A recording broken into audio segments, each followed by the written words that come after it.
This is Kathy Biehl of EmpowermentUnlimited.net with Astro-Insight for the week of February 3rd, 2025. This week we start to see some situations get unstuck, and we start to see movement. And one place where the getting unstuck is going to occur that is most important to you is, dun dun dun, inside of each of us. This is an incredible week for information flowing and for perspectives crystallizing and for people getting really, really clear about what they think and what they know, and then moving into slow, steady, deliberate, emotionally driven action.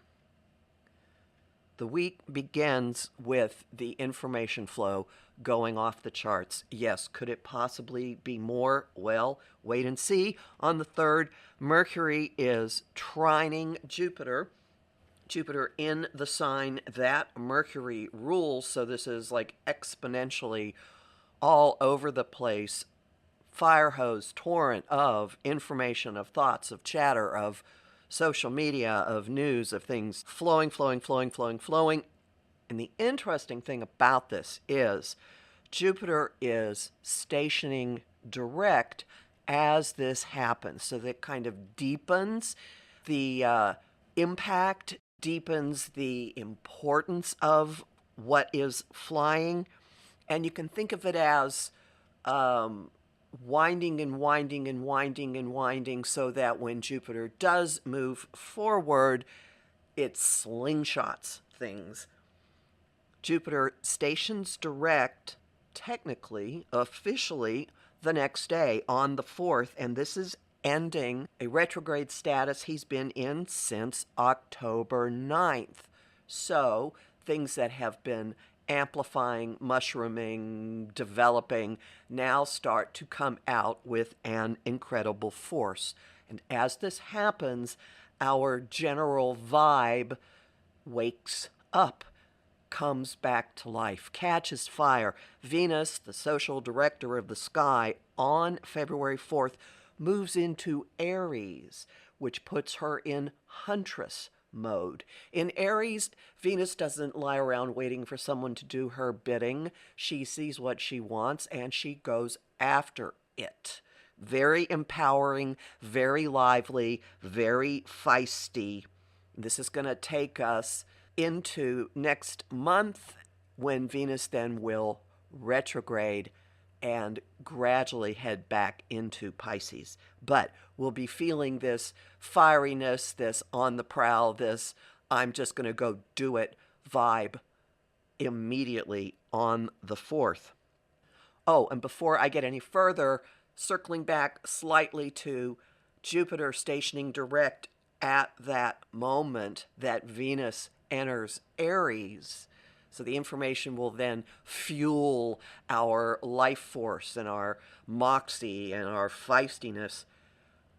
The interesting thing to note is that Mercury participates in the send-off of both of the direct stations happening this month. So information is a big piece, and talking about and knowledge, big piece of the moving forward that happens when Jupiter stations direct, and later in the month, after Mercury has moved into Pisces, when Mars stations direct. Okay, so as we get toward the weekend, Venus has her first meeting, and that is with Pluto, the bouncer. She's in an opportunity aspect or a sextile with Pluto. They're both influences of desire, influences of money, and this will open the door to getting really clear on something you want, maybe having subterranean power come through you and a feral nature or an absolute fearlessness to whatever it is you're going after. And at the same time, there are adjustments being required in how we go about things, with inconjuncts from the Sun to Mars and Mercury to Mars. And this paves the way to what you're going to hear being called as the Mercury kazimi on the 9th.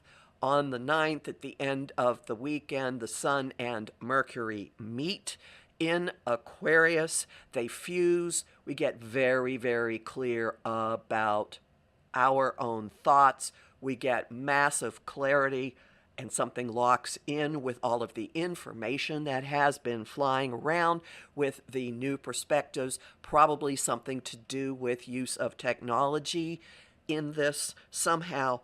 And this leads to retrograde Mars in a trine to Saturn, to nurturing action, to some level of containment, to doing something with what Mars has been retracing, rediscovering, investigating during his retrograde time, which started in December, recall, and he moved into Cancer at the beginning of January.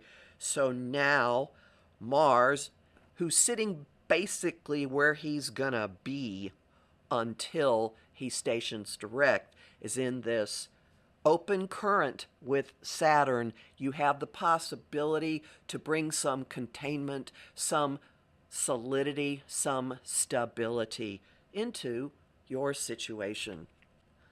Homing thought of the week: I can do this. Song of the week: Believer by Imagine Dragons. And the image of the week, I've got two. One is Wonder Woman, and one is steadying a ship in a storm. As always, you'll learn more about this in my forecast for the month of February, which is at my site, empowermentunlimited.net, where you can sign up for my mailing list and book a session with me. I'm Kathy Biehl, a professional astrologer with more than 35 years experience. I have lots of bonus content at patreon.com/Kathy Biehl, and I'm really grateful to the people who support my work there. I host the show Celestial Compass on Om Times Radio and TV on the first and third Monday of every month at 5 p.m. Eastern, and this week my guest is Beverly Biehl, no relation that we know of still, the intuitive interior, who will be talking about the Chinese Year of the Wood Snake.